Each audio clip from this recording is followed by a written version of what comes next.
Assalamualaikum warahmatullahi wabarakatuh. Bismillahirrahmanirrahim. Nahmaduka ya ghafuru ya syakuru. Masalli wa sallim barik ala sayyidina maulana Muhammadin wa ala alihi wa sahbihi asma'in. Nama ba'du. Perlu saya sampaikan, sanad ini harus muttasil. Sehingga kita tahu bahkan cara tidur Rasulullah itu miring kemana, ala jambil aiman, kemudian madhab kiblat. Sebelum tidur beliau wudu, sebelum tidur lagi baca subhanallah 33 kali, alhamdulillah 33 kali, Allahu akbar 33 kali. Sebetulnya wiridan itu sanad paling kuat itu tentang mau tidur. Meskipun ada riwayat dibaca setelah apa? Sholat. Jadi makanya kita al-jam'u baina riwayatain, habis sholat ya baca itu, mau tidur ya baca itu. Nah, sebetulnya habis sholat sama mau tidur itu ngeri mau tidur. Karena ini kan pemanasan mati. Pelatihan mati, karena satu kondisi yang ada sudah tidak bisa ikhtiar. Tapi kayak apa Rasulullah? Justru kita kondisi yang nggak bisa ikhtiar itu pesannya Nabi apa? Kamu baca ini, in mutta kata Nabi. Ada yang baca in mitta. Kalau mau berpikir potensi paling ngeri, bahaya paling ngeri adalah orang mau tidur, karena di situ kita tidak bisa apa-apa. Cara musuhmu mangkel beku ya karek nyembelih, cara bojomu mangkel beku ya karek ngobong kok ini TV ini. Anda usah merasa tidak akan mengalami itu, ya insya Allah enggak itu. Tapi dengan melihat di TV semua potensi itu ada. Untuk aku turun yang kendaraan tangis-tangis yang akhirat. Kita kok Gusti kalau mau akhirat mau kecelakaan. Nah, justru mau tidur itu Nabi itu unik. Kelihatan bahwa ada nubuah, ada kenabian yang luar biasa. Kalau mau tidur ada nubuah, ada kenabian yang luar biasa. Kalau mau tidur itu ada wiridannya. Saya termasuk orang yang fanatik baca wiridan sebelum tidur. Jadi jangan kira kalau Selasa sholat jarang wiridan, tidak punya wiridan di tempat lain, itu sangat suudzon yang menyakiti. Saya punya cara sendiri untuk ingat Allah itu, terutama mau tidur. Sampai istri saya itu protes. Gus nak bersolat atau mau nyekot tasbih habis tidur, saya punya tasbih lupa jumlahnya semuanya di kamar tidur. Ini sekaligus ijazah entah pamer kebaikan tidak tahu saya. Pokoknya sudahlah husnudzon saja. Suudzonu iblis. Karena mau tidur saya pikir kalau tahu-tahu saya bangun terus ketemu mungkar nakir terus kayak apa. Sehingga Rasulullah itu ngajari kita luar biasa. Bismika wa du'tu jambi wa bismika arfa'u. Kalau mau tidur doa populernya apa? Bismika Allahumma ahya bismika amun. Hafalnya gitu dok. Saya hafal banyak. Allahumma rabbas samawati sab'i wa rabbal arsyil azim rabbuna wa rabbu kulli syai' falikal habbi wan nawa. Allahumma antal awalu falaysa qablaka syai' wa antal akhiru falaysa ba'daka syai' wa antal dhahiru falaysa fawqaka syai' wa antal batinu falaysa dunaka. So, tak baca sampai tidur. Saking kadang takutnya sama Allah, akhirnya nggak bisa tidur. Kadang sampai setengah 4 apa terus tidur baru setengah jam terus subuh. Jadi kalau melihat tren itu kayaknya saya bakat wali itu kalau trennya seperti itu terus. Tapi sayangnya tren seperti itu jarang loh. Makanya terus tidak jadi wali-wali gitu. Tapi saya ingatkan ke jenengan, sanad-sanad seperti ini tuh yang mungkin Anda lupa. Anda hanya ingat sanad misalnya ya Mu'ad inni uhibbuka faqul dubura kulli sholatin atau fala tad'anna dubura kulli sholatin Allahumma inni ala dzikrika wa syukrika. Kamu lupa bahwa saat paling krusial dalam hidup Anda itu tidur. Sehingga disebut wa min ayatihi manamukum billaili wan. Itu dari segi krusial gawat darurat, setiap saat Anda bisa mati. Belum urgensinya tidur untuk melawan maksiat. Itu kalau kamu hidup di kota Demak atau kota Semarang, genera kepikiran niklap atau wong ayu-ayu seneng terminal ning ngene dalan-dalan, itu satu-satunya cara itu hanya tidur. Kowe nak melek tetap jelalatan tak jamin. Masuk kene ngarep masjid Demak nggo tasbih gede-gede. Pangeran bedelok wong liwat tuh eling lur. Barokahnya usul fikih adalah kita belajar dulu. Saya pernah musyawarah sama Gus Zufur tentang usul fikih. Usul fikih itu ada makalah, mubah itu tidak ada. Sebagian ulama berpendapat mubah itu tidak ada. Karena setiap mubah saat itu Anda pasti meninggalkan keharaman. Itsma min mubahin illa wa yatahaqqaqu bihi tarku haramimma. Tidak ada kemubahan kecuali saat itu kamu meninggalkan keharaman. Anda tidur, berarti Anda taroktal maksiyah. Anda tidur berarti Anda meninggalkan maksiat. Enggak nyolong, enggak dugem, enggak zina, enggak maling, enggak ngerasani orang. Jadi tidur anggap saja ya Rob, ya Allah saya mau tidur. Tidur itu ibaratun antarkil ma'asi. Jadi malaikat roket pate kandhani iki ra sekedar turu, ya kowe kudu ngerti iki ape ninggal maksiat. hitung mulai saiki bismika Allahumma ya bismika amun ayo roke patit hitung anggap ini kiat meninggalkan maksiat terus turun 6 jam berarti tidak maksiat 6 jam meskipun akhirnya maksiat karena bangun jam 7 artinya maksiat subuh gitu. Tapi betapa krusialnya ulama. Ulama lah yang mengajarkan kita tidur itu rohatan lil abdan, untuk istirahat. Kita pulih lagi, bisa kerja lagi. Pak Bupati bisa ngantor lagi, Pak Kapolsek, Kapolres bisa ngantor lagi. Semuanya aktivitas tentara bisa ngantor lagi. Memulihkan kekuatan itu ibadah. Meninggalkan maksiat karena tidur juga ibadah. Tidur saja ibadah. Ini barokatnya umatnya Rasulullah Shallallahu Alaihi Wasallam. Senyaman itu. Coba kalau kamu jadi umatnya Nabi lain, wah itu beratnya bukan main. Dan itu sesuatu yang dimintakan Allah, dimintakan Rasulullah kepada Allah, yaitu Rabbana wa la tuhammilna ma la taqata lana bih. Termasuk la tahmil alaina isran kama hamaltahu 'alal ladzina min qablina. Jangan bebankan ke umat kami sesuatu yang seperti engkau bebankan pada umat dulu. Umat dulu itu kalau mau tobat, kayak umatnya Nabi Musa pernah nyembah anak sapi, itu yang pernah nyembah tobatnya dibunuh.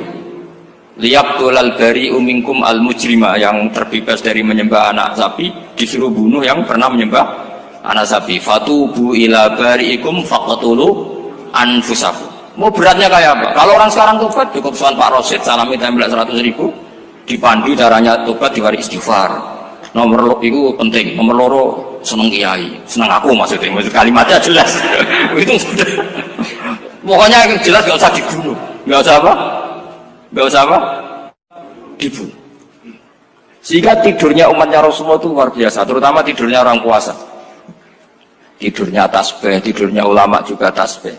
Karena dengan tidur itu kita tahu alamat kematian. Di mana kita masih di dunia saja punya kondisi di mana kita tidak bisa menentukan diri kita sendiri. Dan itu awal dari kita mengimani la haula wala quwata illa billah. Segagai koyok ngono ternyata ada kondisi di mana kita tidak bisa mengendalikan diri kita sendiri. Makanya disebut wa min ayati manamukum billaili wan nahar. Yang bisa menganalisis itu siapa? Ya ulama. Ulama kok tahu karena punya sanad musalsal ila Rasulillah sallallahu alaihi wasallam. Sehingga uniknya kenapa tidur itu sakral? Coba semua nabi di antara wahyunya itu lewat apa? Semua nabi di antara wahyunya lewat apa? Tidur, lewat mimpi. Inni arafil manami anni atfahuka fangzur madza tar. Maka mimpi ini harus dikelola secara baik, yaitu kalau kamu mau tidur, wudu dulu, baca tasbih, terus tinggalkan semua dunia, anggap saja ini pemanasan kematian. Itu insya Allah mimpinya sip pokoknya. Paling dikejar-kejar dajjal kecemplung kali, insya Allah. Tapi kalau kamu tidur gak wudu, raiso turu terus raiso turu mangan seku. Raiso turu terus raiso turu mangan sik ben warak ben iso turu. Insyaallah dikejar dajjal kecekel. Akhirnya melindur tak karu-karuan karena tadi. Nah, sanad seperti itu yang punya siapa? Hanya ulama. Ada lagi satu contoh, ini sudah hampir 20 menit Pak Ustaz. Itu saya pernah ngaji Durarul Kalami Syafi'i, mutiara-mutiara ngendikan Imam Syafi'i. Itu ulama itu mesti ngendikan itu unik. Tadi saya sudah cocokkan sama Bupati, tak tanya, Pak Bupati saya ini punya ilmu dari Bapak, mungkin pas untuk jinan pakai. Kata Bapak, urip itu podoe, ngadepi konco, kayak musuh itu podoe, malah kadang ribet konco. Dulu saya itu iskal itu janggal. Tapi setelah ngaji Durarul Kalami Syafi'i yang ada di Muqaddimah kitab Majmu', Muqaddimah Syarhul Muhadzab Imam Nawawi, Imam Syafi'i ngendikan gini, man ahsana ilaika faqad qayyadaka. Wong apiki kowe nyancang kowe. Pak Ros itu apian mbak aku. Karena sarang sowan mampir, gayane apian, jebule nyancang. Awas nek teko ning Demak jebule. Itu faqat qayyadaka, nyancang kowe. Tapi waman asaa ilaika faqat atlaqaka. Wong sing eleki kowe iku penak bebasno kowe. Kowe tau diutangi wong kancamu ta musuhmu? Sing biasa utang kowe kanca. Kowe numpak mobil ketemu musuh enak ra usah nawani, nek ketemu kanca monggo bareng. Sing ngel-ngelo kowe kanca atau musuh. Artinya gini, kanca ya barokah, nggo perjuangan, musuh ya barokah mergo ora tau utang. Jadi segampang itu ulama melihat kehidupan tuh, man ahsana ilaika faqad qayyadaka wa man asaa ilaika faqad atlaqaka. Jadi akhirnya kita hidup tuh berkah terus. Di konco ya enak kata Solo, di konco Gus Yofur, nak kalau buatan sakit fikih musyawarah, ora iso tasawuf musyawarah. Di konco Pak Rosid, konco rai sederhana, pokoknya duit. Tadi kurang contoh, kalau rai Arab kan nggak sederhana, Pak. Wajahnya mewah terus. Ekonominya juga sederhana. Saya sama Rosid sama-sama gak kaya. Jadi ada nyotokan kan Gus Yofur sama Gus Baknya ngebis. Memang saya sering sama Gus Yofur ngebis sampai sekarang masih sering. Bukan karena miskin yang jelas itu pilihan itu. Jadi ulama itu segampang itu melihat kehidupan. Saya termasuk kiai muda yang nggak takut mati, bukan karena yakin di surga gitu, karena saya sering baca berdoa. Allahumma ya Allah, kata Rasulullah, kamu harus berdoa, ya Allah, ij'alil hayata ziyadatan li fi kulli khairin wal mauta rohatan li min kulli syarrin. Mungkin sekarang kita ada zina, mungkin sekarang kita ada korupsi, mungkin sekarang kita ada maling, tapi potensi itu tetap ada. Yang bisa ngakhiri itu apa? Kematian. Maka anggap saja kematian itu rohatan li min kulli syarrin, semua mengakhiri semua keburukan. Kayak apa Rasulullah memandang kehidupan? Kalau kamu masih hidup, anggap saja ziyadatan li fi kulli khairin. Saya gara-gara hidup saudara kersane Pak Rosid ngaji di sini. Ikhlas Pak Rosid itu sangat ikhlas. Saudara senior kula dipaksa ke gelem, diintimidasi ke gelem. Wah itu barokah. Nanti setelah saya mau mati, pikiran saya juga akan ridho-ridho saja. Ya Allah, ini akhir dari segala potensi keburukan saya. Sehingga kiai NU, kiai alim nak bajingan, tukang ngemel wong kok mati. Saya gitu Pak, niki saya gitu. Tanggane ra ono sing gelem muni saya. Kiai ini maksud, ayo Pak muni saya Pak. Mboten saya ini tempuh. Lan saya pun mati, pun mboten sakit nakal nih. Ya jenenge rohatan li min kulli syarrin. Kalau mayit ya rohatan lahu min kulli syarrin. Kayak apa sanad kita ke Rasulullah, kabeh itu dimana jadi ibadah. Al hayat ziyadah fi kulli khairin, al maut rohatan min kulli syarrin. Kenal Pak Rosid ya ibadah, apalagi kenal Gus Yofur ibadah, kenal Bupati ibadah, konco perjuangan. Kok kenal preman ya ibadah, konco latihan dakwah, anggapnya latihan ngelola rehab. Kenal polisi ibadah, jaga stabilitas nasional, kenal ABRI ibadah, jaga NKRI. Kenal orang nakal ibadah, dianggap pembina. Semua itu ibadah. Kayak apa ajaran agama ini? Semuanya baik-baik saja, tergantung niat. Tapi sanad ini siapa yang punya? Hanya ulama. Nah ulama itu siapa? Ya orang yang kamu ketemu. Dalam konteks ini Mbah Mun ngajari kita macam-macam. Mbah Mun ketemu orang siapa saja hormat.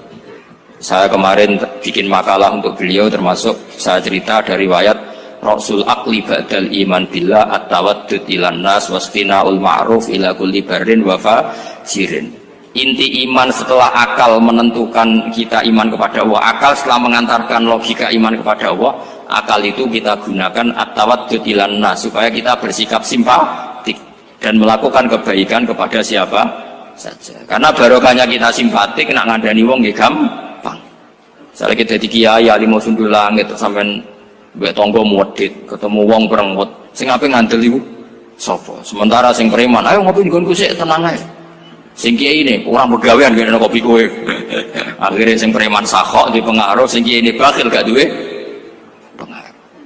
Itu tidak boleh kejadian seperti itu. Makanya ada riwayat wasqinaul ma'ruf ila kulli barrin wa fajirin. Terus kula suwun sanad-sanad seperti itu tidak boleh hilang. Saya itu kitabnya Bangun Al-Ulama Al-Mujadid itu setengah hafal, sampai sekarang masih tak baca. Kalau mau tidur tak baca, bahkan di tas saya itu ada terus. Ya karena kalau saya di Jogja kangen Bangun baca itu, ketika beliau masih sugeng, apalagi sekarang.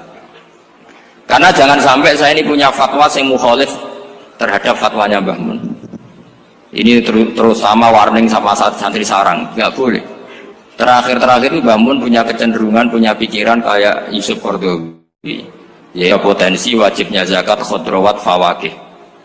Ngendikan gini, sama sih ingat ketika ngaji sama Gus Yofur Pak Rosid kalau Bangun guyon wong desa iku wis melarat gegere nganti kaya akeh wae. Bangun hanya entukno gegere macul nganti kaya akeh gara-gara sing ditandur pari wajib zakat. Wong Sulawesi nandure kakao cengkeh, zaman iku cengkeh joyo berhubung ora akut gak wajib zakat padahal kaya.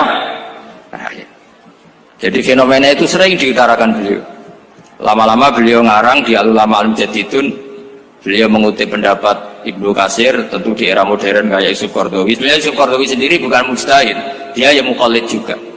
Kata Ibnu Katsir, Wa mimma akhrajna lakum minal ard, yang harus dizakati adalah ma itu umum, apa saja yang keluar dari bumi. Maka kecenderungan Mbah Mun akhir-akhir itu bu yau fawaqih khudruwat itu dizakati. Tapi beliau tentu tidak ilzam ya, karena beliau sangat syafi'i. Tapi ini kan saran yang baik lah menurut saya. Apa susahnya sih jadi wong lomo gitu.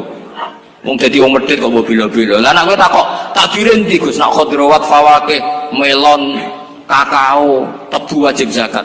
Takdire iku lomo iku apik, medhit iku elek, ngoten mawon.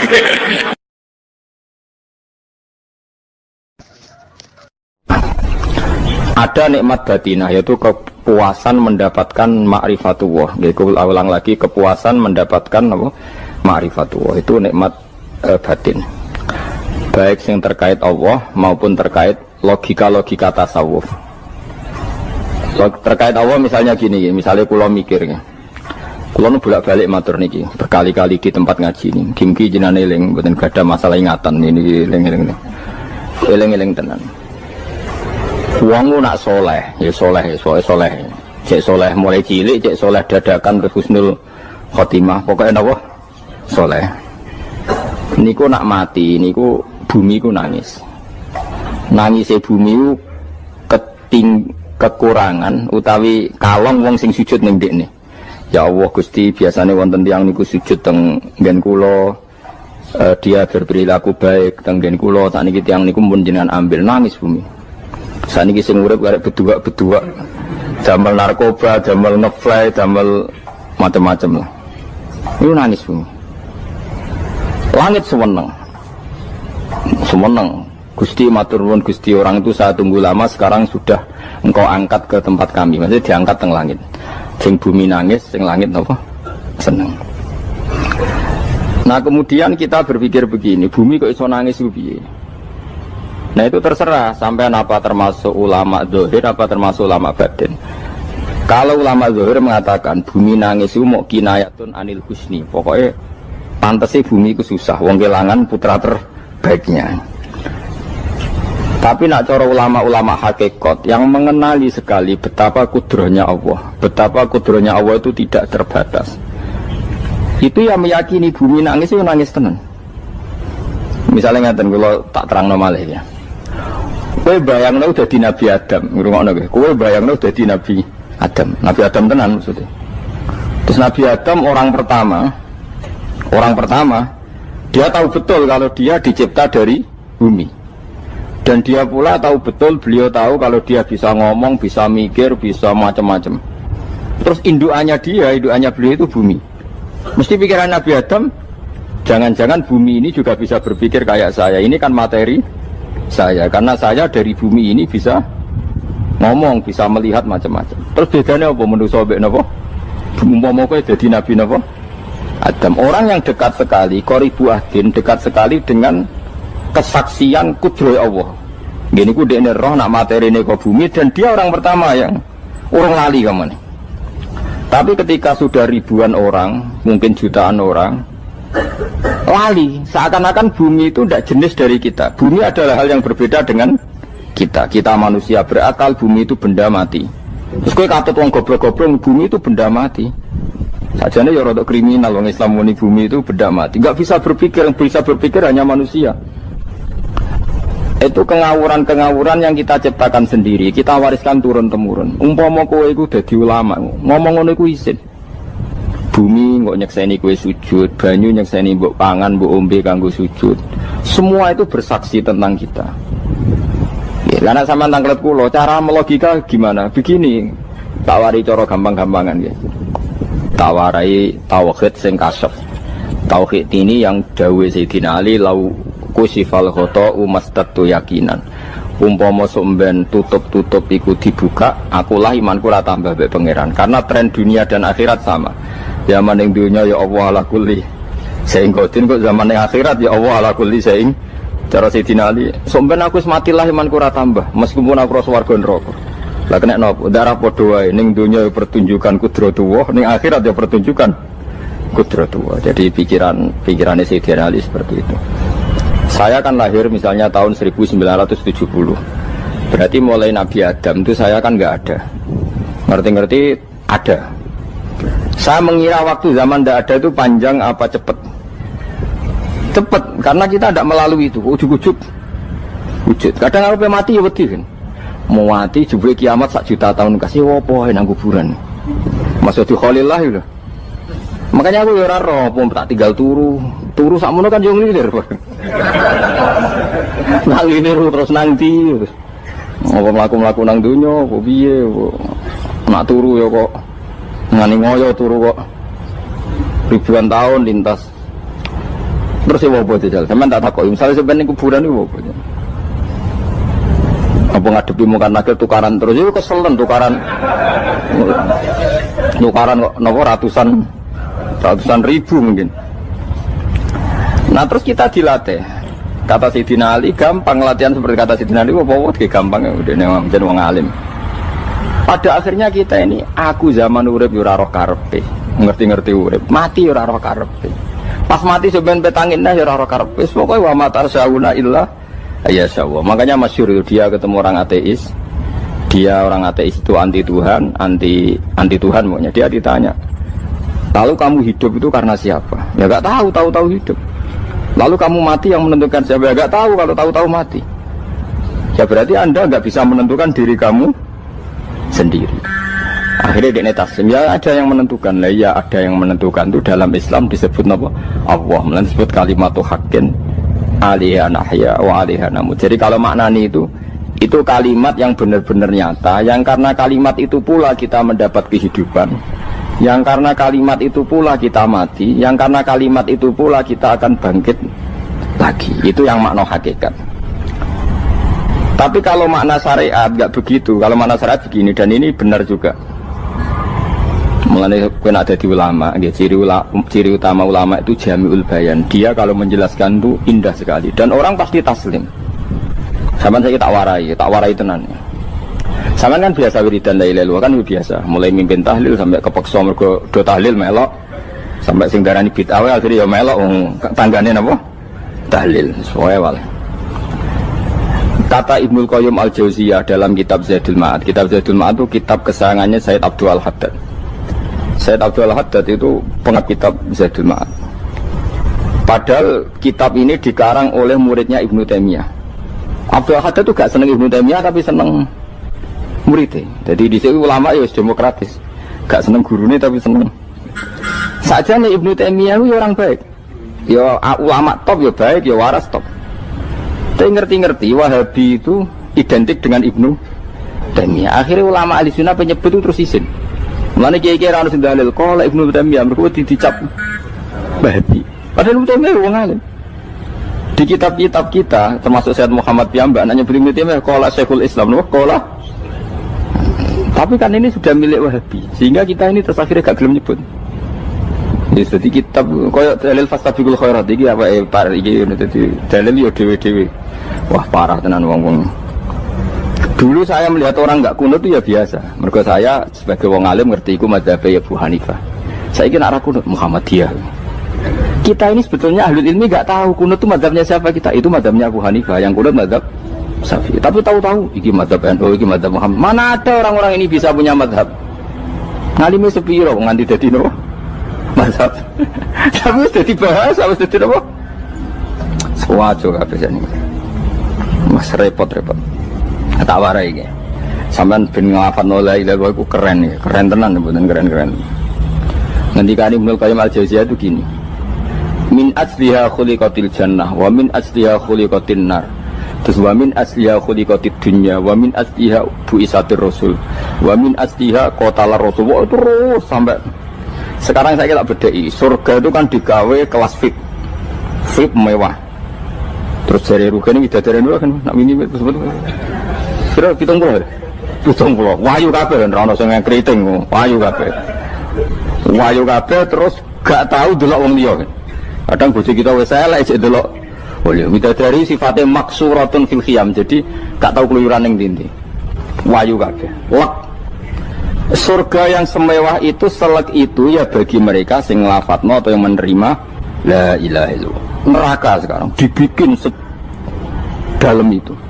Jari Abu Hurairah neraka itu tes-tesane benda kamu jatuhkan ke neraka itu untuk sampai ke bawah itu nunggu 70 tahun. Kila 70.000 tahun. Jadi nak HP mu buat ceblok nang neraka itu ceblok ngenteni 70 tahun. Betapa dalamnya ngentekno bego piro ya bayang misalnya. Oh itu kontraktor mana saja tidak sanggup itu disuruh ngeduk kedalaman neraka. Iku ya mau kanggo wong sing menolak la ilaha illallah. Jadi kalimat ini luar biasa. Swarga digawe bagi yang nerima, neraka digawe ya untuk yang menolak. Itu kalimat sing kena tahlilan turu iku lho. Iku kalimat sing nggo alasan Allah gawe swarga. Terus kalimat sing suwe-suwe sing lafadzno darani bid'ah iku. Itu kalimat sesakral ini nasibnya akhir zaman itu entek. Gara-gara dilafadzno tahlilan tersangka jadi apa? Bid'ah. Dulu kalimat yang dipuja-puja penyebab surga dan neraka. Saiki kalimat itu tersangka. Mau perkara napa? Bid'ah. Wis aja melok-melok, kowe debat ya ora iso makili aku sebarno iso. Kok terusno dalan tok. Dah. Berarti la ilaha illallah itu kalimat yang surga dibikin karena itu, neraka dibikin ya karena itu. Kemudian Allah punya sunnah, lalu butuh pelatihan. Dikasihlah Allah gawe bumi. Dia manusia butuh latihan, dibikinlah bumi. Bendene latihan ikrar la ilaha illallah dengan sadar, dibikinlah bumi, liyabluwakum terus dites. Wes digawe bumi, ono makanan, ono minuman, ono wong wayah, ono pegatan macam-macam, wong diutang wis mbulet macam-macam. Gue ngetes, eling la ilaha illallah apa eling utangi, eling la ilaha apa eling kasuse, pokoknya dites. Karena nggak fair kalau Allah bikin itu kemudian nggak dites, dibikinlah darul imtihan. Dunia itu bahasa Arabnya darul imtihan, tempat tes-tesan. Imtihan mana apa? Tes, liyabluwakum, diuji. Pas diuji kita hidup. Artinya kita dihidupkannya pun oleh Allah demi tes-tesan la ilaha illallah, disebut kalimatu haqqin alaiha. Nah biasanya kita hidup pun ini untuk dites. Pada akhirnya la ilaha illallah apa enggak? Paham ya? Terus dites. Allah itu juga secara hukum itu kan nggak fair, dites kok nggak punya pemandu, dibikinlah rusul, diutuslah para rusul untuk pemandu. Tes itu kan butuh seru, mak pemandu tok ora ono musuhe kan gak seru, dibikinlah setan. Saat ini sebagian kita sudah setan tapi ini ben seru. Lho ndak setan kan minal jinnati wan nas, rumangsamu setan usopo. Baik setan minal jinnati wan nas. Jadi kena muni auzubillahi minasyaitonir rajim, terjemahnya berlindung Allah dari saya sendiri. Allah itu. Lalu itu kalau lama dulu biasa naudzubillah min syururi anfusina wa min sayyiati amalina. Sebenarnya kita berlindung hanya dari setan yang jauh, iblis itu enggak. Ya setan diri kamu sendiri, min syururi anfusina, dari kejelekan diri kita. Ngomongnya do ujug, ngomongnya setan tuh makhluk gaib sing piye. Lah kowe iku sapa? Nganti kowe maksiat terus mergo akrab klop, roh mbek setan klop. Mulane terus maksiat. Dah Allah ngutus pemandu yang ngecul setan dan fair, kenapa? Fair. Jadi semua darul ibtila ini juga demi kalimat. Nah, makanya disebut kalimatu haqqin sing alaiha nahya. Kita hidup ya demi mendapatkan kalimat itu. Kita mati nanti ya demi kalimat itu, artinya mati ke neraka ya karena kalimat itu kita menolak atau mengabaikan. Masuk surga ya karena kalimat itu kita hormat, kita benar dalam memperlakukan kalimat itu. Berarti alaiha nahya wa alaiha nam. Terus wa alaiha nub'as karuan, kalau kamu termasuk minal aminin ya nub'as minas solihin, kalau minal kafirin ya nub'as minal zalimin. Tapi semua desain dunia ini hanya demi kalimat la ilaha illallah Muhammadur Rasulullah. Nah ini kan penting. Bagaimana mungkin kemudian kalimat sesakral ini, sehebat ini, kemudian ada orang tahlil kamu tidur. Kok iso kula jangga kok iso ana wong turu. Misale ke mangkel, kula mangkel sing mimpin Gus, suwi ra barbar. Bagaimana mungkin kalimat yang menyelamatkan Anda kemudian Anda anggap problem? Elek gak? Apalagi kamu anggap ini bid'ah. Nak cara kula oke lah, ndongakno mayit itu gak ono tuntunan Nabi. Tahlilan gak ono tuntunan. Tapi wis muni tok kono tok. Artinya mentuk kono tok ora usah nyerang kalimah, enak kalimah tetap kalimah thayyibah. Soal kowe ra seneng sing tahlil, mergo tiga profesi lah iku wonge wae gedhinge aja geman. Ya saya misalnya, saya kadang nggak cocok sama mubalek karena kadang profesi. Tapi saya tidak pernah anti pengajian, bagaimana itu membawa syiar Islam. Tapi kalau mubalek kadang orang seneng, kadang takut untuk piro. Bareng sangoni sithik, gak sumpah mek transportasi ini. Lah ngono kok mbok senengi iku piye? Tapi kita terus gedeng keliru iku sing nggawa siar Islam. Mana ada pengajian didengar orang banyak tanpa mubalek? Gak iso. Ini iso melepukno barang-barang ra penting jadi penting iso. Lah cara guruku teng sareng yang ngapain melepuk nganggo panggung barang perkara. Tapi kadang ya benar. Yang namanya mudin mubalek ya itu bisa benar bisa salah. Tapi kamu nggak boleh gedeng kalimatnya. Pilih kalimat itu kalimat hak. Nah, ini penting kalau utarakan. Sehingga zaman Nabi Sugeng ini rungokno tenan ngaji kula. Zaman Nabi Sugeng ada sahabat. Namanya itu Usamah bin Zaid. Ini sahabat kesayangannya Nabi, hibbu Rasulillah. Usama itu diutus Nabi perang. Ini dengerin ya, diutus perang. Pas perang itu si kafir tadi menggal temannya. Ada yang tangannya putus, kakinya putus. Wah, seorang kafir ini sudah luar biasa. Bacok sana, bacok sini.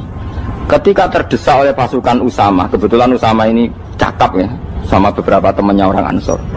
Orang kafir yang sudah koto'a arjulana wa koto'a aidiana, dia pas terdesak bilang la ilaha illallah.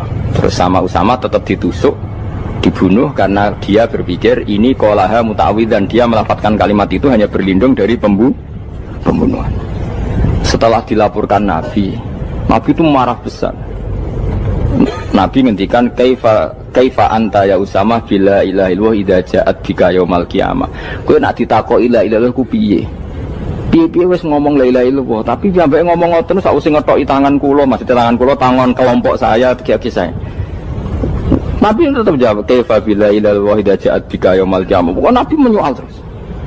Sampai menjadi fatwa ijma'nya fuqaha, siapapun yang melafatkan la ilaha illallah harus kita terima meskipun qolaha muta'awidzan, meskipun saat melakukan hanya cara zahir berlindung dari kematian, sehingga kita terima. Orang kafir yang 80 tahun kafir melafatkan la ilaha illallah 1 menit menjadi mukmin. Sampai ada ayat kulil ladzina kafaru iyantahu yufar lahum ma qad salam. Ini kalimat yang sakral, bahkan kafir yang 80 tahun saja menjadi mukmin hanya karena melafatkan la ilaha illallah. Mulane yang ngaji saya, yang seneng saya, jangan pernah kamu mengatakan ada bid'ah yang orang bisa jadi kafir. Bagaimana mungkin orang mukmin yang ke kuburan dan melafatkan la ilaha illallah kamu katakan kafir? Padahal kalimat ini yang kafir 80 tahun saja menjadi mukmin. Saiki ana wong nglafatno la ilaha illallah mergo salah tempat pinggir patok mbok arani kafir. Kok aneh. Mungkin kafir 80 tahun udah di mukmin iki gara-gara ngapalno la ilaha illallah dadi kafir. Mergo mau salah tempat. Ning pinggir apa? Patok. Gue nara cocok mending nganggur, wong sering ziarah ku nganggur. Nyatane yo tenan. Cara dene pegawai negeri ora sering ziarah. Nah gue, tapi ora usah muni kafir gak mungkin lah. Coba kalimat ini itu orang kafir yang 80 tahun menjadi apa coba? Dengan melafadzkan kalimat ini. Mukmin kan? Berarti kalimat ini adalah kalimat penghilang kekafiran. Lalu karena dilafadzkan secara salah dianggap kafir. Hanya karena bid'ah itu tidak mungkin. Makanya sebetulnya Wahabi yang alim-alim itu tidak berpendapat demikian. Saya punya beberapa referensi Wahabi yang alim itu tidak pernah mengkafir-kafirkan orang karena perdebatannya seperti itu. Tapi saat ini wis kuwajo. Sebenarnya kalau orang alim itu ya mirip-mirip, entah Wahabi entah tidak mirip-mirip. Karena kalimat tadi. Wahabi itu kitab terbesarnya itu Ibnu Taimiyah. Ibnu Taimiyah itu punya murid Ibnu Qayyim Al-Jauziyah. Itu sampai sekarang saya lihat di fatwanya Ibnu Taimiyah itu begitu hormat sama orang-orang kita ini sama. Tapi tahu-tahu lewat penyaduran sana sini terus menjadi kacau. Jadi kalau balik ini malah sampai anak kepengen dua nikmat batinah seperti tadi yang saya utarakan. Swarga dicipta sedemikian mewah ya demi yang menerima la ilaha illallah. Terus neraka dibikin se ekstrim itu juga bagi yang nolak. Kemudian dibikin daru pelatihan yaitu dunia ya karena kalimat berarti kalimat itu luar biasa. Wa biha qamatis samawati wal ardu. Kalimat ini pulang menjadikan langit bumi berdiri. Lalu sekarang kita bisa ngomong, bisa berpikir, bisa ngadekno BPKB macam-macam. Itu karena kita sendiri apa karena kudratullah? Saya tanya. Karena kudratullah. Kalau karena kudratullah, apa susahnya Allah bikin kemampuan tanah ini nangis, tanah ini susah. Wong podo-podo kowe iso nangis, iso mikir ya mergo kudratullah, ndak karena kamu. Harusnya ya sama, bumi-bumi ini bisa menangis juga karena kudratullah. Makanya bumi ini menangis ketika enggak ada orang yang sujud. Itu ya mungkin. Wong zaman kowe iso nangis ya krana kudratullah, mestine bumi yang kamu katakan benda mati, hakikatnya dengan kudratullah juga sama dengan kita. Mulane tengene kitab Al-Husunul Hamidiyah, kula ngrasa utang tenan mbek kitab. Dulu saya ngaji 2 tahun kitab Al-Husun. Kitabnya kecil tapi saya ngaji itu 2 tahun. Berkali-kali saya ulang. Itu beliau cerita gini. Dia yang ngarang itu orang alim, kebetulan dia orang India. Memang kelebihannya kitab dikarang orang Arab itu luweh bulet. Wong Arab kan semuanya Islam, karangannya itu standar. Ini dikarang orang India. Di Tonggo Blodor, di masjidnya, dikarang ulama yang masyarakatnya itu udah karu-karuan. Dia cerita itu gini. Manusia itu punya satu kebodohan, di mana kebodohan itu disebabkan oleh Robtul Asbab Al-Adiyah, mengkaitkan sebab sing biasa-biasa. Misalnya gini, sama saya kita omongi, misalnya ada orang bilang gini, batu ini nanti itu menjadi ayam. Orang bilang mukhal apa enggak? Enggak, jawab saja. Mukhal. Kenapa bilang mukhal? Karena dikira enggak bisa kan? Enggak, jawab saja. Jawab satu-satu. Batu ini menjadi ayam. Kamu jawab mukhal. Alasannya apa? Alasannya enggak mungkin terjadi, apa kamu enggak bisa? Sebetulnya karena kamu udah bisa. Udah. Lau ukhbiro dzakar rajul. Andai kan orang itu kamu kasih tahu, klungsu ini biji asem itu, biji pohon asem itu. Nanti yang kecil ini suatu saat besar. Setelah besar buahnya banyak, tambah besar, tambah besar. Terus orang bilang mungkin. Ketika bilang mungkin itu karena dia bisa, apa hanya karena menyaksikan berkali-kali ada kejadian nak kelungsu ditandur, iku iso dadi gede. Coba sama jawab. Karena dia bisa, apa karena hanya menyaksikan itu sering terjadi? Hanya misalnya. Artinya zaman dia mengatakan mungkin, itu pun tidak memberi kontribusi ikut buat. Iya enggak? Tetap bergantung kudrahnya Allah. Dia hanya bilang mungkin karena sering melihat. Sebenarnya dia enggak sama sekali memberi kontribusi. Lah ya darani mungkin ya ora urun. Paham ya? Lalu kenapa dia kecangkeman terus muni wong wis mati dadi lemah gak mungkin dadi manusa meneh. Lho zaman dadi manusa sing wis ngene iki kok mani dene lara melok gawe. Terus muni mungkin mergo sering terjadi, sering roh, sering bersaksi. Berarti sebetulnya manusia itu pakai ukuran dia mampu tidak mampu apa pakai ukuran bersaksi melihat. Bersaksi. Nah ini kan problem, kita sebagai manusia itu problem. Mulanya disebut wa kanal insanu zaluman jaulah, wis goblok aja-aja. Menurut manusia itu nak wis goblok aja-aja. Makanya saya kemarin diminta ngisi di pondok kajen. Kalau sampean berdebat sama orang ateis atau orang komunis itu gampang saja. Dilatih begini seperti teorinya Quran. Ya nanti saya teruskan, ini tak ulang lagi ya. Saya ulang lagi ya. Andai kan nggak pernah terjadi telur itu jadi ayam, nggak pernah terjadi sama sekali. Telur itu jadi ayam. Terus kamu mengasih tahu orang tadi, telur ini loh nanti jadi hewan yang hidup terus terbang. Mesti dia bilang mohal, mau benda mati kok nanti jadi benda hidup yang terbang ngalor ngidul. Berhubung sering terjadi dan dia pun tidak ikut bikin, bilang mungkin. Paham? Saya ulang lagi ya. Berarti dia bilang mungkin karena sering apa?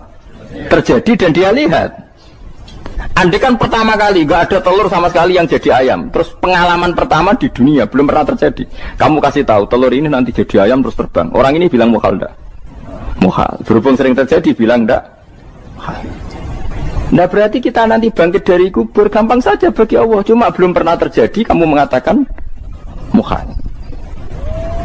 Nah makanya otak kita harus dibenahi. Makanya jogeman percaya yang pernah kita lihat, yang sering kita lihat.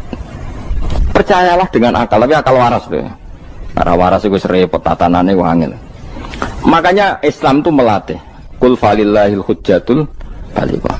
Misalnya begini ya, dulu kalau Gerwani atau PKI atau siapa sajalah, itu kalau melatih anak-anak TK, makanya seorang ulama harus punya kecakapan penjelasan ibanatul ahkam. Itu anak-anak kecil dilatih. Anak-anak kamu terpejam, mintalah manisan sama Allah. Ya Allah saya minta manisan, saya minta permen. Terus disuruh buka, dapat enggak anak-anak? Enggak dapat bu, wah berarti Allah enggak ada. Sekarang minta sama bu guru. Bu guru kami minta permen dikasih. Berarti yang ada bu guru bukan Tuhan gitu. Akhirnya jadi gerakan ateisme. Nah sebetulnya untuk melawan gerakan itu kita harus melatih begini misalnya gini. Saya itu pernah ketemu sama orang yang berpikiran komunis. Oh, komunis juga. Dia nantang saya gini, Pak, pokoknya saya tidak bisa menerima konsep Tuhan sebelum Anda bisa menjelaskan kenapa ada Tuhan. Jadi, budak kok elek ini. Nah, aku ngerti aja, sak cerdas ini tetap cerdas aku yakin sudah tahu cerdas aku. Rasanya selain raine seram meyakinkan, tapi pikir tetap cerdas. Kulo itu kan wong Quran gitu, artinya punya pikiran panjang. Mungkin di antara orang Islam kita ini tidak punya kecakapan menjelaskan. Tapi kalau orang sering baca Quran, apalagi dia ngaji tafsir ya, yang waras, maksudnya waras lah. Serapati senang duit, barang ini penting. Harus senang duit, mari goblok. Yakin ulama senang duit, mari goblok, tak jamin. Umpama alim wis kelas B, kelas C gak bisa, tahqiq gak bisa. Kalau tahu kandhani kanca kula, kula riyen ambek jenengan udah kaca akeh. Lah kena apa? Cok seneng duit, Bro. Duit itu masalah bagi ulama. Orang duit lebih masalah kan ya. Maksudnya rasa senang tapi ojo terus gak duit. Sekarang saya tanya, Quran itu melatih kita gini. Quran itu sederhana kalau ngelatih tauhid. Tapi orang pasti ingat. Kata Allah gini, nggak apa-apa, saya tidak Tuhan, nggak apa-apa. Kamu yang Tuhan. Tapi buktikan kalau kamu Tuhan. Caranya gini. Am khalaqus samawati wal ardi. Ya nggak apa-apa, kamu yang Tuhan nggak apa-apa. Tapi buktikan kalau kamu menciptakan langit, bumi. Mereka pasti ikrar, ya tidak mungkin saya menciptakan bumi, saya lahir sudah ada bumi. Yesus lahir sudah ada bumi, nggak mungkin Tuhan. Terus Tuhan membuat pertanyaan kedua, am khuliqu min ghairi syai'in. Ya sudah, kalau saya tidak Tuhan, lalu nggak ada Tuhan, berarti alam raya ini tercipta oleh sesuatu yang nggak ada. Aneh nggak? Misalnya sebelum alam raya ini nggak ada Tuhan.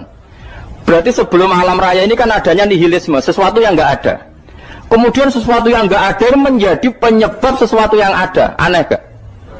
Menurut saya aneh. Sesuatu yang nggak ada itu mestinya kan nggak bisa ngelabeti, nggak bisa berfungsi, nggak bisa ada gunanya. Wong jenenge ra ono iku ya ora marai apa-apa. Mau ra ono kok jadi sebab. Sesuatu yang menjadi sebab itu yang wujud apa yang nggak ada? Yang wujud. Sak takoi. Lah kalau nggak ada Tuhan berarti alam raya ini lalu sebabnya apa? Ya dari ketiadaan, lalu tiada itu menjadi sebab. Yang tiada kok jadi sebab itu tekem gitu. Mikir. Di mana-mana yang sebab itu harus barang yang wujud, nggak boleh tiada kok jadi sebab. Ini kan jadi aneh, sesuatu yang tiada menyebabkan sesuatu yang ada. Terus dia bilang, ya pokoknya ronde ini kalah, tahu kapan pikir aja, pikir nganti mati temenang aku ini ngono. Makanya sebetulnya dalam ilmu mantek, pertama itu kita tidak harus iman Tuhan itu namanya Allah, tidak harus.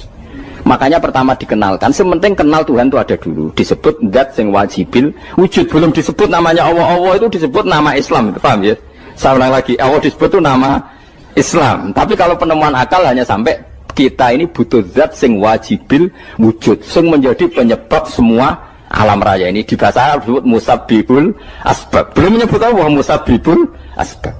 Islam pun pertama Iqra turun ya gak nyebut Allah. Iqra bismi rabbikal ladzi khalaq, khalaqal insana min 'alaq. Iqra wa rabbuka. Tuhan itu siapa? Yang mencipta. Nah, yang mencipta ini oleh syariat Islam disebut apa? Tapi dalam logika yang penting gue kenal si ono musabbibil asbab. Pastikan bahwa alam raya ini yang wujud pasti disebabkan sesuatu yang ada. Nggak boleh barang wujud kok diciptakan oleh sesuatu yang tidak ada. Yang gendeng ora barbar barang ra ono mbok sifati al-khaliq. Sing gawe langit bumi apa? Pencipta. Penciptane apa? Sesuatu yang tidak ada. Kowe ikhlas dutek ngono kowe ikhlas ta ora? Gak kowe ikhlas ta ora dutek ngono kowe ikhlas ta. Kowe gelem dadi bodoh niku. Gelem kan? Mboten. Nah, nikmat ngono jenenge nikmat batin. Nah, mulane sing suwenang mbek kalimat la ilaha illallah. Wis ana sing bid'ahnallah iku wong nganggur wis beno sak uni-unine. Tapi kadang memang kita berlebihan. Tahlilan ra barbar 40 dinane ra barbar. Muga alasane Gusti sangone akeh tahlil sedih lho sakake penggemar sing keselen sing rantuk sangu ya butuh cepet. Lani cara kula niki penting kula utarke. Kowe nek ora cocok tahlilan 40 dina wis ngomong ae kira cocok model harinya. Tapi ki aja menolak kalimat la ilaha illallah iku disifati Kanjeng Nabi kalimat thayyibah. Wong Nabi nyifati thayyibah, kalimat yang suci kok nyifati bid. Tak soal kira cocok wong sebut. Misalnya kamu bilang saja wong mati wis sangu amale lha apa didongakno barang. Nek kowe pengen ndonga ora usah ndonga. Wis ora usah biasa wae. Kula lah mbok dongakno ora seneng. Gak meyakinkan. Karo dene swarga butuh dongamu ora ono swarga fadhole pangeran apa butuh ngono barang. Ya tapi kowe donga aku ya seneng. Senenge ya semau lah timbang nyanyi-nyanyi rame-rame sadok donga. Mbok mandi mbok ora pokoke donga. Saya ulang lagi ya. Makanya Quran itu melatih logika sampai seperti itu. Am khalaqus samawati wal ard balla yuqinu. Sampai terus diulang-ulang. Am khuliqu min ghairi syai'in. Kalau mereka merasa Tuhan enggak apa-apa, tapi buktikan mereka ini wujud sendiri tanpa sebab. Atau begini, kalau mereka tidak tahu sebab pencipta langit bumi, mereka sendiri suruh yakin kalau mereka adalah penciptanya. Am humul khaliqun, enggak apa-apa. Ya tapi masih Abu Jahal gendeng lah, masih Abu Lahab ngawur lah, nak takoki, ya wes pangeran kowe wae sing gawe langit bumi. Penggemarnya saja pasti tertawa. Mosok Abu Lahab darani pencipta langit bumi, wong lahir ning bumi. Tapi Quran oleh nggo jawab, am khalaqus samawati wal ardo. Apakah mereka menciptakan langit bumi? Bala yuqinu, mereka pun tidak pernah yakin. Jadi itu pangeran. Makanya di mana-mana orang alim itu suka debat.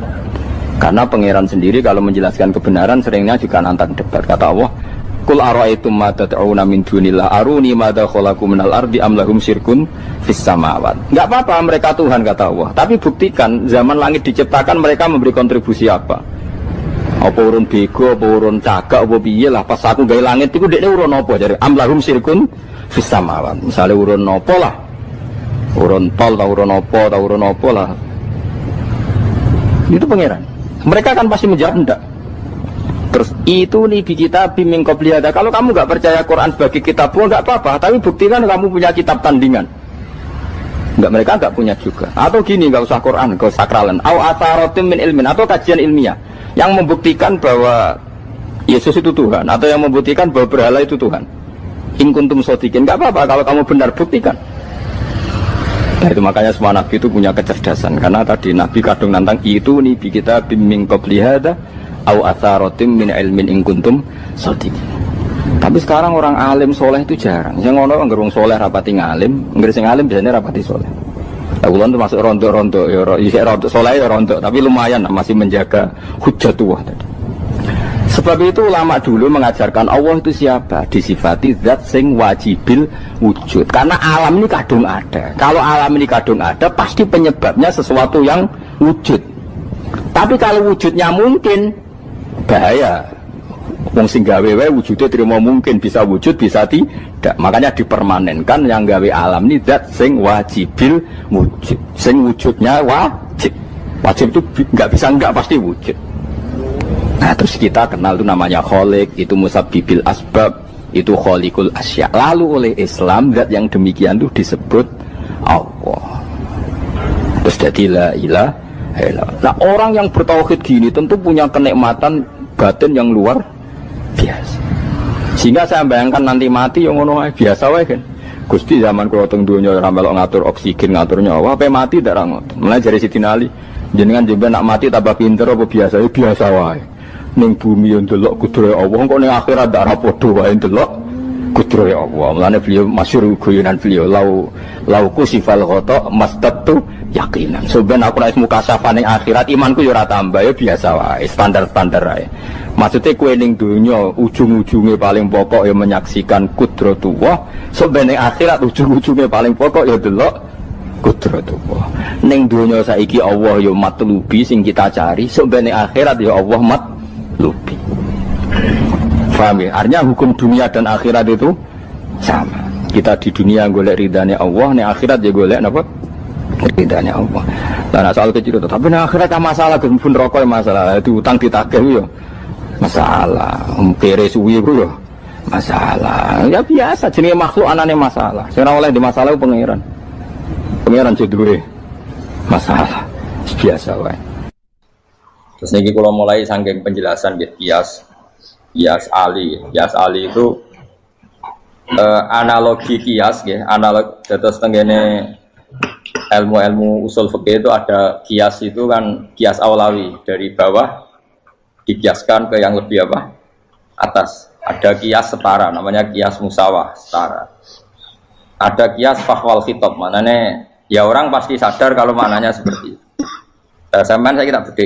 Jawab mau biasa mau. Bodoh ya pantes, pinter ya pantes jawab. Kalau bolak-balik ngaji menerangkan. Kita ini hidup tuh menjadi tahu apa malah menjadi tidak tahu gara-gara hidup. Nah, aku mari ke goblok sih, ora oleh.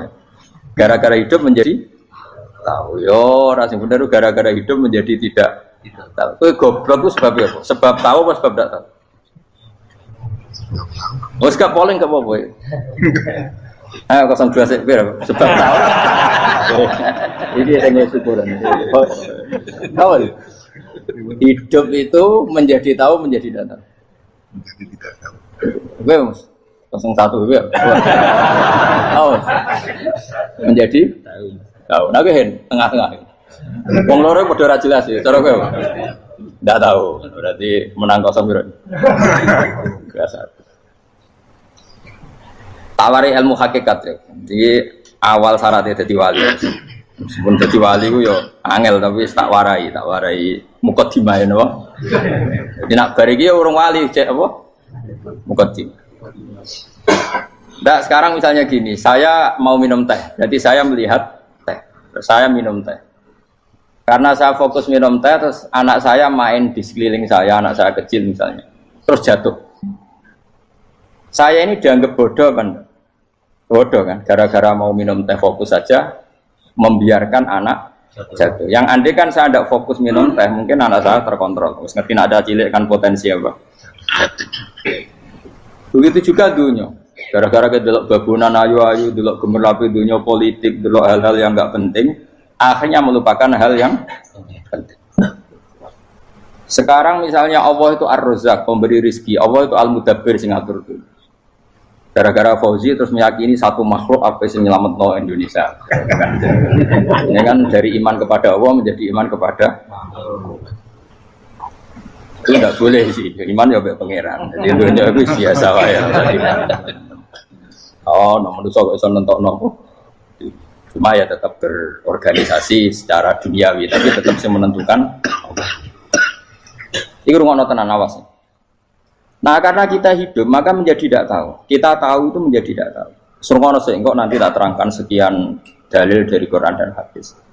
Gara-gara saya fokus minum teh, terlena mau ngopi, wah sena isuk-isuk ngopi. Gara-gara terlena itu anak saya jatuh, menjadi tidak tahu. Begitu juga dunia.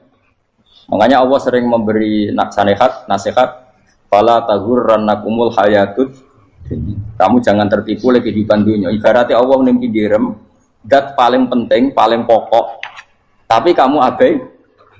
Kamu bilang jabatan penting, teman penting, mitra pejabat penting, komunitas penting. Kamu sampai lupa bilang nah Allah itu lebih penting. Nah, ini sudah mulai kena hijab. Nah, orang yang kena hijab ini nanti tidak bisa masuk surga karena Allah duka dengan duka marah besar. Allah ngendikan kalla innahum ar-rabbihim yauma idzil lamahjubun. Orang-orang ini nanti ketika di akhirat terhijab dari saya. Karena zaman yang dunia ya tau roh aku. Kenapa kok terhijab? Justru karena ada yang diketahui. Justru ada yang diketahui. Contoh paling mudah itu copet atau lonte atau koruptor atau apa saja. Misalnya nyuwun sewu orang jadi copet itu kan nomor 17 atau misalnya jadi pekerja seks nakal itu kan nomor 17 atau 18. Hanya karena pernah mendapat rezeki dari judi misalnya atau dari transaksi yang haram. Terus dia bilang gini, aku nak jadi copet mangan kopo. Aku nak judi mangan kopo. Aku nak gak jadi wong nakal mangan kopo. Padahal dia 17 tahun nyatanya bisa makan, birizkillah apa? Tapi pernah merasakan 1-2 bulan dari rezeki haram, dia menvonis seakan-akan tidak bisa makan kecuali dari rezeki haram. Ya itu tadi gara-gara tahu nikmatnya uang yang sepintas lewat haram, nyopet atau korupsi, terus menafikan nikmat-nikmatnya. Jadi dari tahu nikmatnya nyolong atau korupsi menjadi tidak. Makanya kalau dalam ilmu tasawuf itu gini Gifat walian, manusia sekarang itu tidur, kalau mati baru bangun. Jadi cara ilmu tasawuf itu anna sunyamun wa idza matu intahu. Mungkin ada yang hafal tapi ra paham. Jadi rata terang. Annasu niyamun wa idza matu intahu. Manusa kabeh sak donya iku turu. Nek wis mati lagi tan. Mergo kena wis mati iku lagi roh. Jebule sing hak tenan iku sujud ning pangeran. Sing hak tenan iku subhanallah walhamdulillah. Sing hak tenan iku muni Allahu akbar. Kae zaman ning donya dintekno kowe ngomong Amerika super power. Kenal presiden penting, kenal menteri penting, kenal kiai gede penting. Iku mbok entekno. Barang-barang sing cara akhirat gak mendesak mbok entek. Wong nak ramangan mati, nak ra duwe gaji sumpah, pensiun sumpah. Hal-hal nanti setelah di akhirat kamu hanya tahu satu kalimatul haq, yaitu kenangan terbaik kamu di dunia itu sujud. Jika kamu getun ketika hidup tidak pernah sujud. Makanya kata Rasulullah, nanti kamu tahu ketika di akhirat hatta takuna sajdatul wahidatu khairan minad dunya wa ma fiha. Sehingga kamu nanti tahu bahwa sujud satu kali itu lebih baik ketimbang dunia dan sisi. Karena ternyata setelah kamu di akhirat, yang layak jadi poin kamu hidup di dunia itu hanya apa? Sujud.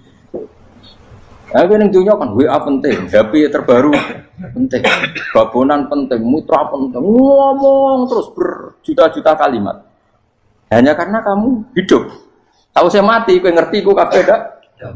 Maka ilmu kamu itu setelah mati, lagi ilmu terlambat. Napas ilmumu terlambat itu Allah duka. Kalla apa alhaqumut takahtur hatta zurtumul qabir. Kalla saufa ta'lamun summa kalla. Terus kalla law ta'lamuna ilmal yakin la tarawunnal jahim. Pas kowe ilmumu wis bener, Gusti ternyata penting sujud teng jenengan, ternyata penting jenengan Allah. Pas roh pas wae mlebu neraka, kok wis kecewa. Ya saiki tapi wae mlebu neraka, roh wis terlambat. Mane tak warai saiki bener roh pas wae mlebu neraka. Kok nak roh terlambat, pas roh wae mlebu. Sehingga ketika Allah melehno wong kafir, melehno itu mencibir orang kafir. Kata Allah begini. Ini mungkin yang hafal Quran bisa dicek lagi. Fakashafna angka fito akafa basarukal yauma hadid. Jadi kata Allah ngomentari orang kafir ketika di akhirat, laqad kunta fi ghaflatin min hadza. Kamu lupa kan kalau ada akhirat seperti ini, kata Allah. Fakashafna angka fito aka. Sekarang kamu saya kasaf, saya buka semua fakta. Fa basarukal yauma hadid. Sekarang pandangan kamu tajam. Dulu di dunia bilang misalnya seks penting, dugem penting, narkoba penting, maksiat penting. Kalau enggak gitu saya pusing. Nanti di akhirat semua ini jadi problem. Artinya apa? Gara-gara di dunia melihat gemerlapnya dunia, dia menjadi tidak tahu pentingnya Allah, tidak tahu pentingnya akhirat. Maka dengan hidup malah menjadi tidak tahu. Maka untuk menjadi tidak tahu itu sebabnya dua. Makanya polling 01 dan 02 sama benarnya tadi. Gara-gara tahu yang menjadi tidak tahu, gara-gara tidak tahu yang menjadi tidak tahu. Tadi misalnya kamu fokus ya, misalnya Rukin jelalatan buat cawe itu, fokus buat cawe itu, gak Allah waktu ngarepe kejengkang, kesandung. Berarti gara-gara melihat menjadi tidak tahu. Ya kira-kira seperti itu. Gara-gara fokus delok dunya nganti ra roh hae Allah Subhanahu wa taala. Di sini Allah sering pesan fala taghurrannakumul hayatud dunya wala yaghurrannakum billahil ghurur. Kamu jangan tertipu dengan kehidupan dunia. Makanya saya itu orang yang paling fanatik sujud. Soalnya kalau suwun jenengan sing sujud. Mau usah sujud salat lima waktullah nikmati. Karena sekali kamu terbiasa mensifati dunia ini penting, nanti kamu akan lupa mensifati akhirat itu penting. Dan itu awal kamu tergelincir dari ansawa isabil, dari jalan yang benar. Makanya tadi pepatahnya orang sufi apa? Anna sunyamun wa idza matu indah. Manusia itu tidur, kalau mati baru. Terus contoh kedua begini. Kenapa Allah begitu murka ketika orang tidak mengerti hak-haknya Allah? Bukan karena Allah anarkis atau keras, memang secara akal pasti begitu. Saya sama tak beda ini, ya contoh gampang-gampang saja, tak wari logika. Kalau ada orang buta lewat kemudian nabrak tembok, karena apa dia? Karena buta kan? Buta itu maknanya apa?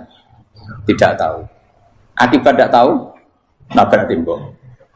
Ya kan? Karena tidak karena tidak tahu nabrak tembok, karena tidak tahu terjatuh di sungai, karena tidak tahu terjatuh di jurang. Sekarang juga sama. Orang karena tidak tahu pentingnya agama, tidak tahu pentingnya Allah, kemudian dia fokus ke duniawi. Akhirnya ya nabrak tembok. Natijanya sama enggak? Saya ulang lagi ya. Orang buta karena tidak tahu nabrak tembok. Orang fokus ke perempuan cantik atau melihat apa, kemudian dia tidak tahu depannya juga nabrak. Untuk menjadi nabrak itu syaratnya tidak tahu apa tahu? Bisa dua-duanya. Tidak tahu ya sebabnya nabrak, fokus ke yang lain ya bisa. Maka tidak tahu ya sebab nabrak, fokus ke yang lain juga sebab. Nah mata kita, hati kita ini sudah dipenuhi hal-hal yang tidak penting, sehingga kita lupa dari hal yang penting. Kayak tadi kita mau minum kopi saja, fokus sampai meninggalkan anak main sampai jatuh. Berarti minum kopi sebenarnya tidak satu kebodohan, tapi ketika membiarkan anak kecil jatuh itu adalah kebodohan. Sebetulnya makan menikmati dunia itu tidak kebodohan, tapi ketika Anda melupakan Allah itu menjadi satu apa? Kebodohan. Ini disebut kamu jangan terlena oleh kehidupan apa? Dunia. Nah kenapa terlena? Yuk kakean delok. Mulane Nabi itu ora tau delok dunia. Nabi, saya ini tak latih gitu di wali, tapi muka dimah. Kulon itu belum pernah delok. Saya pernah punya kakak wakil bupati, punya teman gubernur banyak tuh. Oh delok susu rawani. Mereka khawatir senang. Nabi itu pernah, Nabi itu jenenge manusia pernah lewat itu. Kemudian tonggo-tonggone Nabi kebetulan pas pulang bawa unta-unta banyak. Itu Nabi melihat mungkin 0, sekian detik. Itu istilori pangeran. La tamudanna ainaika ila ma mata'ana bihi azwajam minhum zahratal hayatid. Jadi misalnya kayak roke misalnya dulu wong numpak alpat pejabat ono sing bukakno. Enak aja nak jadi wong ngene. Kalimat itu direkam oleh Allah bahwa Mustafa pernah ngomong enake dadi wong iku numpak alpat ono sing bukakno. Tapi kan tetap kirim.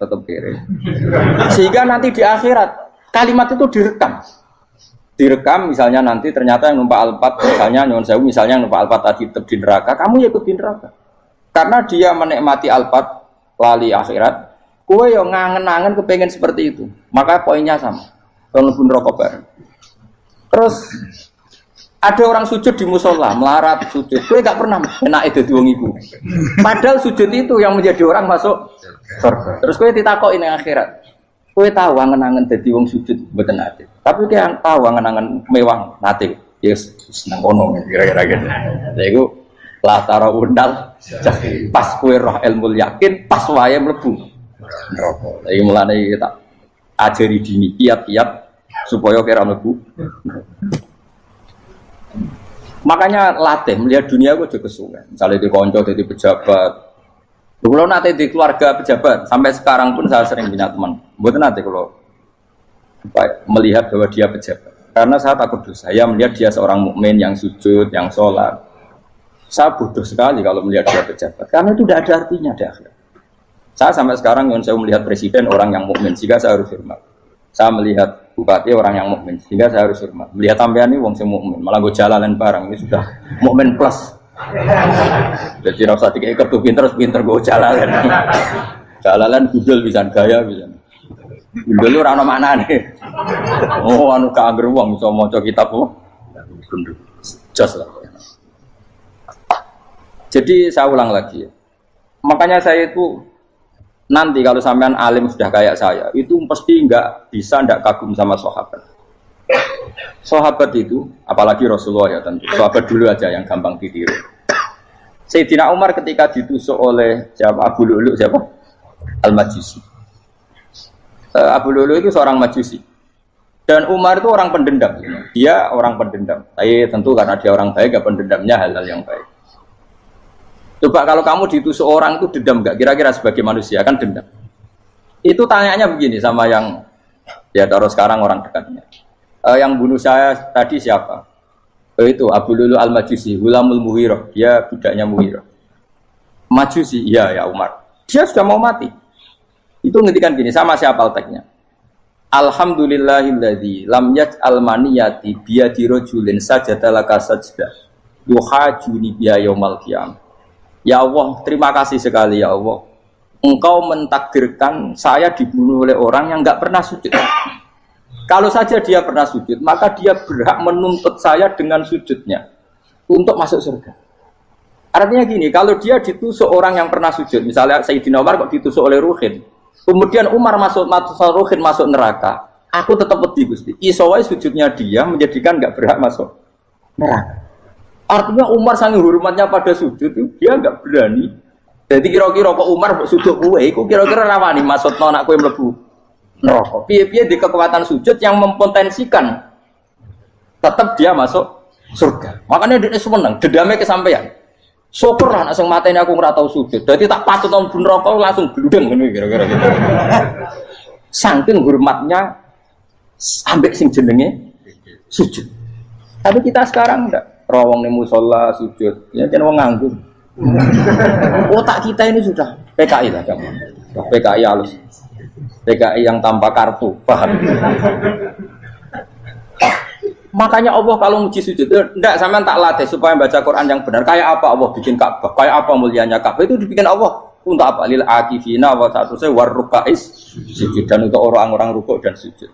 Ketika Allah menurunkan rezeki di bumi dan di langit, itu perhitungannya Allah masih itu asli. Rabbana liyuqimus shalah faj'al afidatan minan nas tahwi ilaihim warzuqhum minas sam. Gusti, ben nak sujud ku kuat. Piye-piye menungso nak ramangan ra kuat. Nak is kuat, ditono aku yo ben sujud. Liyuqimus shalah. Ketika Allah muji orang baik atau ibunal abidunal hamidunas saihuna satrusnya arroqiunas sajid, yang rukuk yang sujud. Karena tadi ketika nanti Anda di akhirat, kenangan terbaik Anda di dunia itu hanya sujud. Liane itu coba misalnya kena akhirat terus video disetel sih, pas kongkoi ini perapatan, bariku ngelamunem disetel, beda di pegawai negeri, ngayal gajinya sakmene, engko sakmene gue ayo, wan terekam kabeh, ora sini wong, terus apa idola sing duwe wadah sing tumpakane Alphard di sekretaris saya, iku mbok neng utakem itu berpuluh-puluh tahun, dan itu jumlahnya poinnya misalnya 100.000, bareng idol anu Kanjeng Nabi mau 10%, cuma gayanya mau coba sholawat, tapi sebetulnya agak tahu bayang no ahli ini miskinan, Pak Amit nih miskinan. Gayanya mau coba sholawat, aku teke ora tahu pengen melarat koyok. Yes. Itu direkam. Makanya dari Habib sing alim-alim nih, almar umma aman ahabba hada targhib wa tarhib. Kita ini kan sering dimotivasi mubalik itu kan saya naik dewe nang. Pokoknya seneng Nabi swarga. Dari Habib sing alim nak ngritik masalahnya dawe mu almaru ma'aman ahabba, wong dibarno wong sing diseneng. Apa kamu bisa menjamin seneng Nabi saudure seneng wong-wong itu? Jangan-jangan kita lebih berkeinginan seperti orang tertentu yang kaya raya, yang terkenal, yang hebat. Meskipun kowe oleh sana muni seneng Kanjeng Nabi. Jangan-jangan status cinta kita terbukti ke orang itu. Iya, toh misalnya gambarnya pasang neng kamar, puas. Partai, uang kuasa. Terus kue nyumbang masjid nyuwun sewu mau 50.000. Tapi bareng nyumbang untuk kemenangan orang itu 10 juta. Nyebut uang itu satu hari 100 kali. Nyebut Nabi pendak sholat. Bareng dihitung dipoling mbek malaikat. Disurvei buat dipoling orang pokoknya. Dengan cara begini status senangnya orang ini ke siapa? Ya, ono pengajian sholawatan nyumbang 50.000. Nanggo pemenangan. Tapi sudah diundang kaya ala sholah melakukan teknik komat, tapi nak diundang acara kampanye atau ngarep sedurunge 2 jam baru sekian di polling, terus kadar cintamu ke siapa coba dari sekian indikator misal cara polling,